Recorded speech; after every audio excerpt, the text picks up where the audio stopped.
Gracias por escuchar nuestros audios y podcast en RTVE Play Radio y en nuestra aplicación móvil de RNE.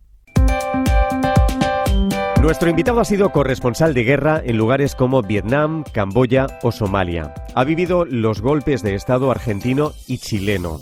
Nos ha mostrado el interior de la cárcel de Guantánamo o las consecuencias de catástrofes naturales como el huracán Mitch. Ha desarrollado su carrera primero en el diario Pueblo y después en Televisión Española, en programas como Informe Semanal o En Portada. Y ha recibido numerosos premios, como un Ondas por su reportaje Hotel Kigali sobre el genocidio en Ruanda. Vicente Romero acaba de publicar un nuevo libro. Se titula Cafés con el Diablo, descenso a los abismos del mal. Lo publica Ediciones Acal.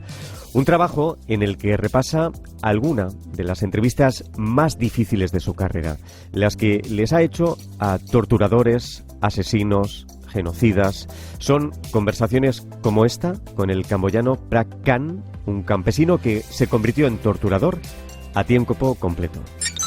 Mi tarea consistía en interrogar a los prisioneros y torturarlos, pero de matarlos se encargaba otro departamento.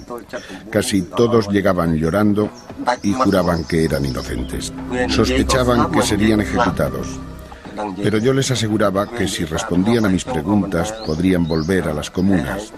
Así los tranquilizaba para interrogarles mejor, pero en el fondo ellos sabían que morirían.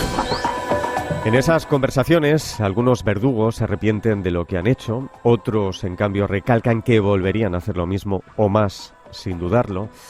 Y Vicente Romero escribe en este nuevo libro: hace falta conocer cómo se produce el mal para enfrentarse a él e incluso escuchar a algunos de sus practicantes para comprender, que no explicar o justificar, las causas que les empujaron a la máxima ignominia. No es un libro fácil de leer, como tampoco lo ha sido de escribir, dice nuestro invitado. Y efectivamente es un libro difícil, pero necesario. Vicente Romero, buenos días. ¿Qué tal, Carles? Buenos días a todos. Has olvidado decir una cosa de la que estoy muy orgulloso, que es que también he trabajado mucho en Radio Nacional de España. Te iba a decir, bienvenido a tu casa. Claro. Que no me has dejado llegar. Estoy encantado de volver a estar aquí por eso, porque es mi casa. Ha sido mi casa muchos años. Ha sido y es, y será siempre tu casa. Sí. Claro que sí. Vicente, muchas gracias. Gracias por estar con nosotros. Y para empezar me gustaría preguntarte, ¿cómo consigue uno que torturadores, asesinos se sienten a hablar, a responder preguntas sobre los crímenes que han cometido? La verdad que no lo sé, Carles, porque además esa colección de criminales sabían perfectamente que se sentaban a charlar con un periodista contrario a sus ideas, contrario a los sistemas políticos para los que trabajaban, etcétera. Pero dentro de cada criminal, de cada torturador, de cada asesino, sea político o un criminal normal, dentro hay una persona, un hombre y una mujer. Lo más aterrador es que son personas absolutamente normales y necesitan... Eso es justamente lo más aterrador, claro. Sí. Si fueran extraterrestres, pues diríamos, bueno, pues no es como nosotros. No, es aterrador eso, la normalidad, ¿no? Claro. Y necesitan, yo creo que necesitan hablar, sentirse escuchados, explicarse, de alguna manera confesarse, tratar de justificarse. No lo sé. Es muy difícil a veces escucharlos sin caer en la ira, sin enfrentarte a ellos, ¿no? Pero es necesario escucharlos y difundir lo que piensan, porque es la manera de saber, de entender de alguna manera por qué ocurren todas esas atrocidades, por qué han ocurrido y por qué siguen ocurriendo en nuestro mundo ahora mismo. Vicente, una de las cosas que más me ha llamado la atención del libro es que a veces los torturadores e incluso los aspirantes a dictador reciben clases para administrar el terror de manera más eficiente. Sí, de hecho ha habido dos científicos, se hace un relato de sus trabajos, dos científicos, dos psiquiatras, hace un momento estabais hablando de psicólogos y psiquiatras, dos psiquiatras que perfeccionaron los sistemas de interrogatorio y perfeccionaron los sistemas de tortura de manera que se pudiera quebrar con más facilidad al interrogado y hacer que confesara, que dijera lo que se esperaba o se necesitaba saber, ¿no? Dos científicos norteamericanos extraordinariamente bien pagados que hicieron el negocio de su vida reglamentando científicamente el uso de la tortura. Se llaman Mitchell y Jensen. James Mitchell había sido obispo mormón y John Bruce Jensen, un terapeuta retirado de las Fuerzas Armadas, ¿no? Es también parte del horror, ¿no? Es la ciencia puesta al servicio del mal. Es terrorífico. Escuchábamos la conversación con Prak Khan y él decía que le insistieron en que nunca torturase para descargar su propia furia y en que tuviera cuidado de que ningún prisionero muriese antes de haber confesado, porque en ese caso habrían perdido el tiempo. Sí, eso que decía ese torturador de los Jemeres Rojos en el Santeval, el servicio de inteligencia del régimen de Pol Pot, Camboya. Sí, en Camboya, es algo que se da en todo el mundo. Suele haber siempre un médico en las sesiones de tortura para establecer cuáles son los límites y que el torturado no muera antes de decir lo que se espera que diga, ¿no? Algunos médicos se han hecho famosos por ello. Por ejemplo, el doctor Vergés en Argentina, que llegó a elaborar una tesis diciendo que para torturar hacía falta como mínimo que el torturado pesara 20 kilos. Es decir, que se podía torturar por kilos, no por edad. Se podía torturar a un niño delante de sus padres siempre que pesara más de 20 kilos para poder resistirlo. Pero no solo médicos, ha habido también sacerdotes en las sesiones de tortura para tratar de empujar al torturado a convencerlo con esa autoridad con moral fe, supuesta a los sacerdotes, ¿no? Claro, claro. Bueno, y muchas de esas conversaciones, Vicente, las tuviste en la casa de esos diablos, en la casa, y en algunas se produjeron momentos tensos como este. Que haya habido información que se obtuvo... Pero ha habido torturadores. Yo creo que sí. ¿Y esos torturadores siguen en sus puestos? Si lo quiere poner así, sí, porque la palabra torturador parece que es una palabra que realmente descalifica, ¿no es cierto? No, torturador es el que tortura. El torturador es el que tortura, pero ahí viene un momentito aquello del bien común, ¿no es cierto? Y a usted le van a decir que van a poner una bomba en su casa... Bueno, los que torturaron por el bien común siguen en sus puestos y con sus uniformes. Sí, señor, y son los que permiten que haya un gobierno democrático y los senadores y diputados sentados donde están. Año 1985, Horacio Mayorga, torturador y asesino de la dictadura argentina. Y, Vicente, yo no sé si hubiera servido de algo convertir las entrevistas en enfrentamiento. Creo que no, que habría sido discutir inútilmente. El acta de acusación contra todos estos personajes siniestros la hacen ellos mismos con sus propias palabras.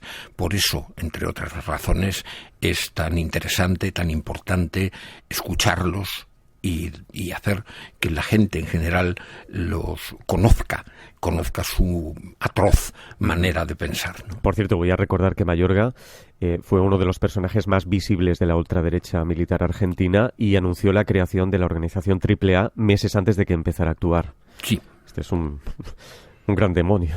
Sí, uno de los muchos grandes demonios que ha dado Argentina, que es uno de los países paradigmáticos de la barbarie política. Uh-huh. Bueno, están por un lado los altos mandos, los organizadores de las matanzas, del terror, y por otro, los mandados, soldados rasos, funcionarios, como el mecánico de helicópteros chileno Juan Molina, que, además de limpiar y mantener a punto los helicópteros, alguna vez se encontró con la labor de arrojar cadáveres al mar. Así se lo contaba Vicente Romero.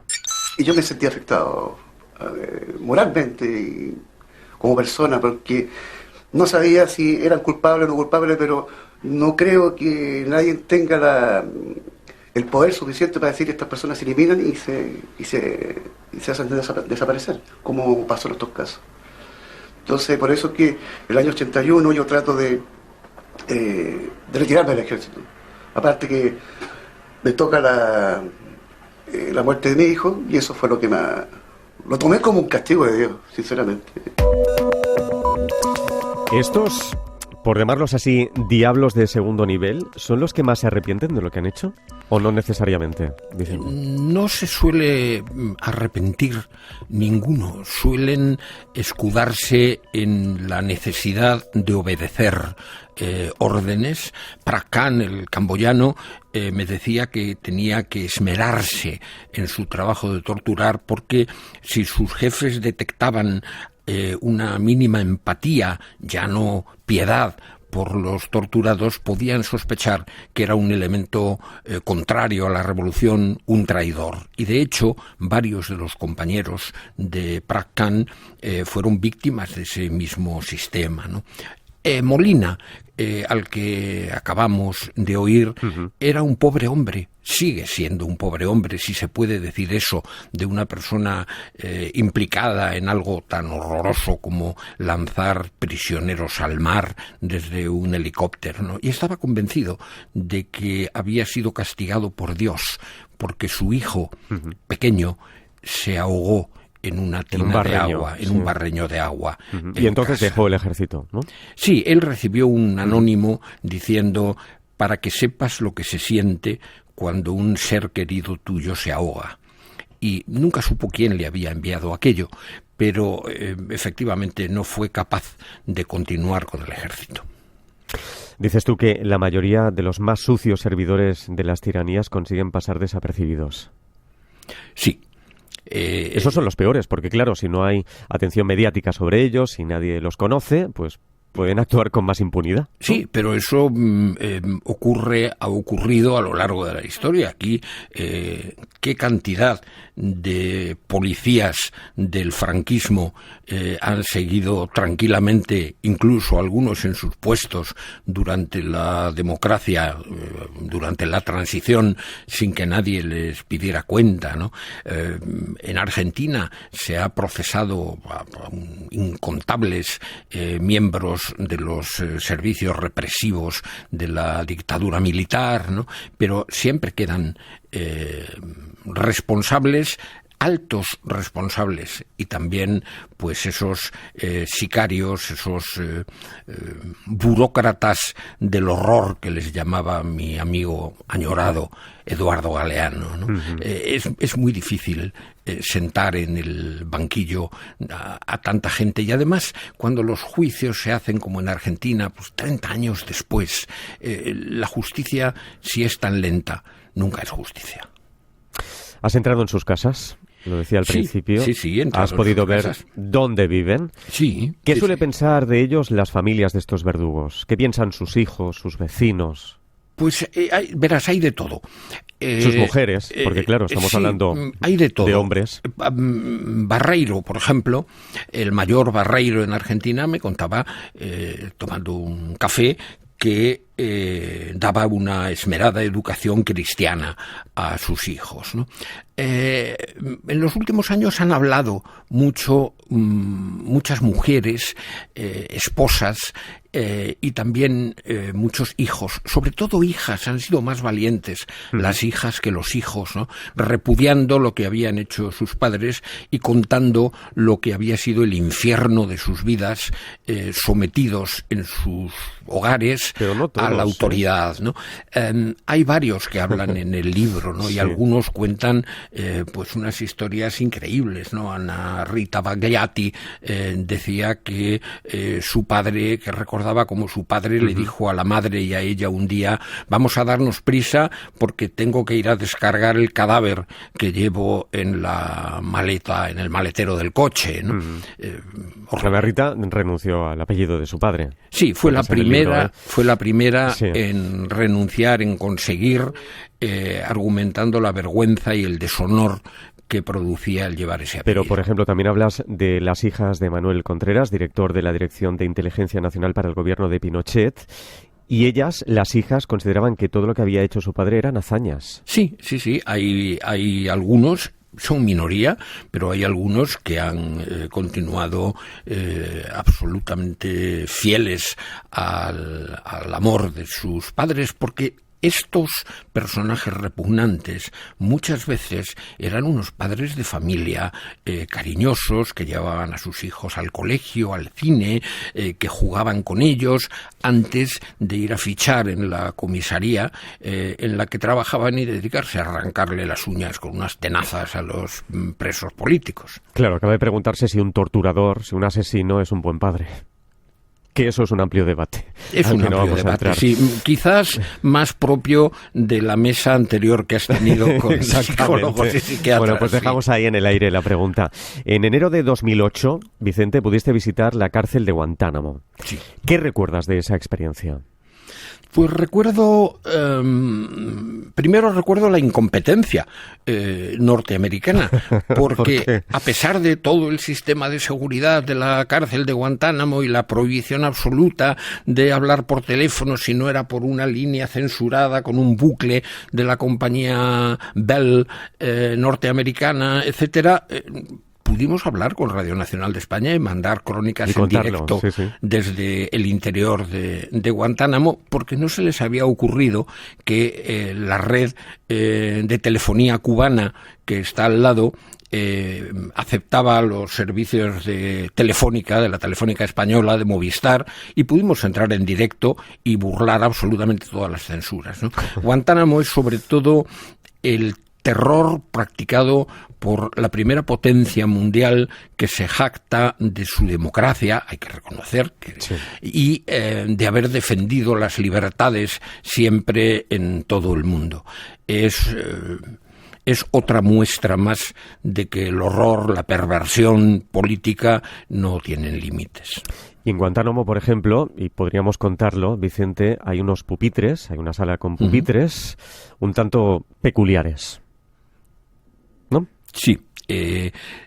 Teóricamente esos pupitres sirven para que los prisioneros puedan seguir cursos, estudiar, aprender mientras están en la cárcel. Lo que pasa es que los pupitres llevan todos grilletes y los acolchados, eso sí. Sí.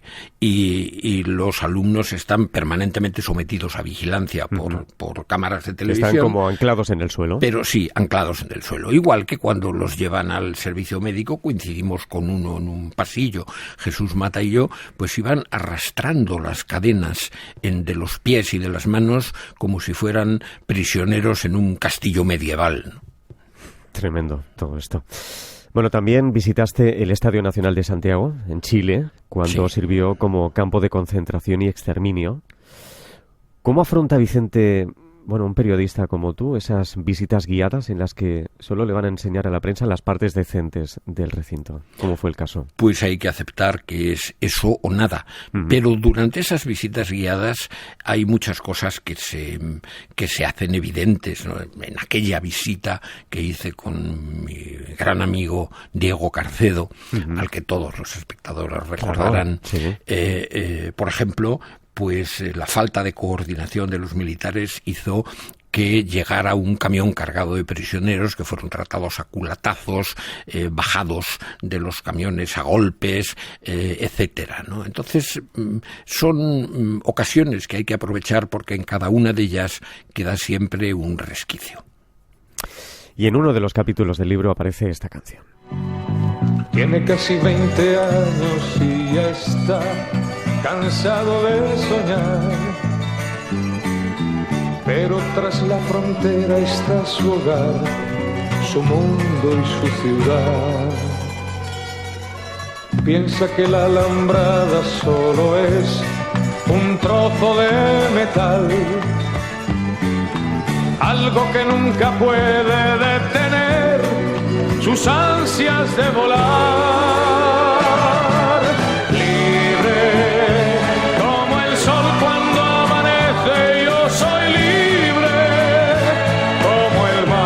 ¿Qué recuerdos te trae esta canción, Vicente?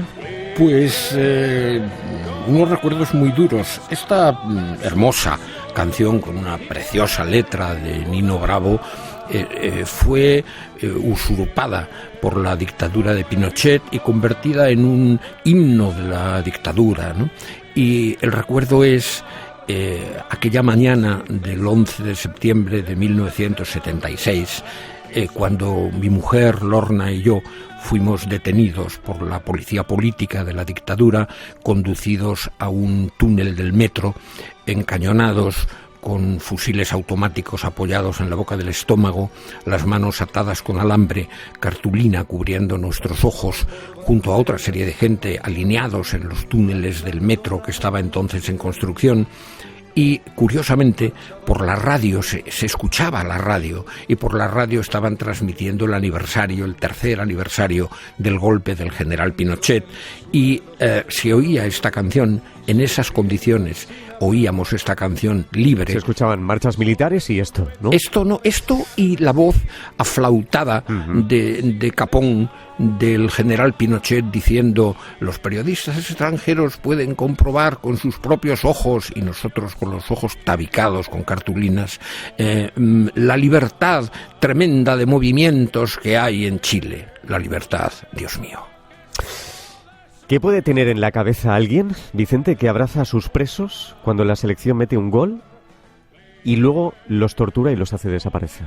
El fútbol está por encima de todo, y ese patriotismo barato del fútbol une siempre a la extrema derecha, a la extrema izquierda, a la buena y a la mala gente. Incluso a los que nos cae muy mal Luis Enrique, pues seguimos queriendo que la selección española gane el domingo, mañana, la final que se disputa con Francia, ¿no? Efectivamente, el campeonato del mundo que ganó Argentina durante la dictadura sirvió para blanquear la imagen de la dictadura, pero lo curioso es que en los campos de concentración secretos, en los chupaderos donde estaban miles de presos políticos, los partidos los veían los presos y los guardianes, y celebraban los goles y se abrazaban y daban gritos de viva a la Argentina, y después los presos volvían a sus celdas y los torturadores a su labor de torturar. Qué cosas, ¿eh? Sí. Qué cosas tiene la vida. Algunas de las entrevistas que has hecho te han convertido también, Vicente, en testigo en juicios. Por ejemplo, te entrevistaste al militar Adolfo Scilingo en 2 ocasiones y te citaron para testificar en su juicio. Sí. Tus entrevistas han servido también para mandar a alguno de estos diablos a la cárcel. Sí, al general Camps, por ejemplo, la entrevista... Jefe de la policía de Buenos Aires, sí, durante la dictadura. Sí, que se reconocía responsable de 5.000 muertes, ¿no? Es, afortunadamente, la... De hecho, tú le preguntaste en 1983, ¿quedan desaparecidos con vida? Esa era la pregunta, y él contestó, no.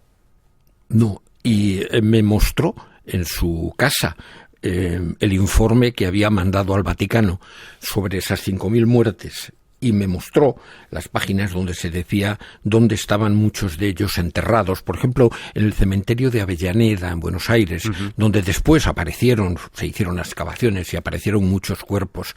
Ese informe secreto fue enviado al Vaticano a través del nuncio de su santidad en Buenos Aires. Ahora hay un papa argentino, y ese documento sigue siendo secreto y sigue estando oculto en los archivos del Vaticano. Habría que exigir que la Iglesia lo hiciera público para que de alguna manera los familiares de esos desaparecidos que siguen con la angustia de no saber qué ha sido de ellos pudieran encontrar ese mínimo consuelo que supone la información.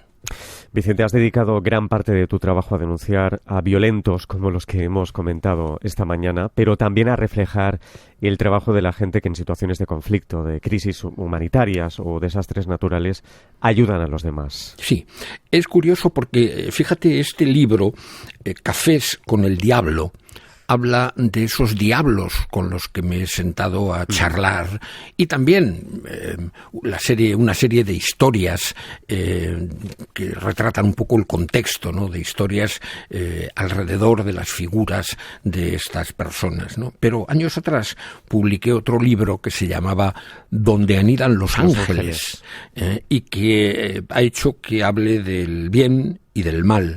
Afortunadamente he conocido también a muchos ángeles, a muchas... Dime, por favor, Vicente, sí, que hay más gente con buenas intenciones que mala gente en este mundo. Bertolt Brecht decía en un poema sobre una máscara diabólica que los rasgos de esa máscara demostraban el esfuerzo que hace falta hacer para ser malo. Yo creo que el consuelo es que hay más gente buena, pero el mal está ahí. Hay que denunciarlo, hay que conocerlo, hay que combatirlo. Sin embargo, existen muchos ángeles anónimos que han dedicado sus vidas a ayudar a los demás. Mañana voy a ver a uno de ellos, a un amigo personal, ya después de muchos años, al misionero Ángel Olaran, que ha dedicado su vida los últimos años en Etiopía a luchar contra la miseria, contra ese otro elemento de terror que es la pobreza absoluta, que es el hambre, que es el ver que tus hijos están condenados a una vida absolutamente indigna o a morir de hambre, ¿no? Ángel en Etiopía ha hecho y sigue haciendo un trabajo espléndido. Y ahora, con toda la crisis militar en Tigray, en la provincia de Tigray, en Etiopía, él está empeñado en volver, jugándose la vida, porque sabe que hay gente que depende de esa ayuda, de esa gota de agua en ese océano de miseria y desigualdad que él puede aportar. Y te voy a preguntar, Vicente, como maestro del periodismo que eres, ¿tiene sentido que, por ejemplo, lo que nos está contando no aparezca en los medios de comunicación, o que, por ejemplo, esté absolutamente olvidado el asunto de Afganistán en los medios? Sí, lo peor del asunto de Afganistán no es solo que esté de repente otra vez absolutamente olvidado, sino que resulta que hay países en los que los regímenes son tan condenables como el de los talibanes en Afganistán, por ejemplo, el de Arabia Saudí, con el que tenemos unas excelentes relaciones comerciales, etcétera, ¿no? No, la información no refleja cómo es el mundo. La información, desgraciadamente, es peor que nunca. Hemos retrocedido en información. Si te fijas, ya no hay enviados especiales de las cadenas de televisión como había antes, ni de los periódicos. Los corresponsales fijos van desapareciendo. Las informaciones se reducen a 2 temas puntuales y todo lo demás va muy, muy, muy, muy deprisa, y hay países de los que no se habla y situaciones, pues como la de Etiopía, de las que tampoco se habla. Lo que ocupa es el volcán y el COVID. Y del volcán nos olvidaremos también en breve, ¿eh? Sí, lo que pasa es que la situación es terrible y es un pedazo de España, ¿no? Pero bueno, yo estuve en la erupción del volcán Nyiragongo en Goma, en el Congo, y efectivamente la información sobre el volcán Nyiragongo, que destrozó gran parte de la ciudad, curiosamente la lava arrasó todos los barrios pobres de casuchas de madera que ardieron como teas, y el río de lava se detuvo en las puertas de la Catedral Católica de Lava. Y me decía un sacerdote, es un milagro, Dios ha parado la lava en la puerta de la catedral. Y yo le decía, pues vaya mierda de milagro, lo podía haber parado 2 kilómetros antes y no se habría llevado por delante las vidas de tantas pobres gentes. Pues muy buena respuesta, Vicente. Bueno, lo dicho, esta es tu casa. Vuelve cuando quieras, Vicente Gracias. Romero. Gracias. Recuerden los oyentes, Cafés con el Diablo, Descenso a los abismos del mal. Es un libro tremendo, pero muy necesario. Muchas gracias, Vicente. Gracias, Carlos. Un abrazo. Buenos días y buen fin de semana y buen puente para todos los oyentes. Para ti también, adiós.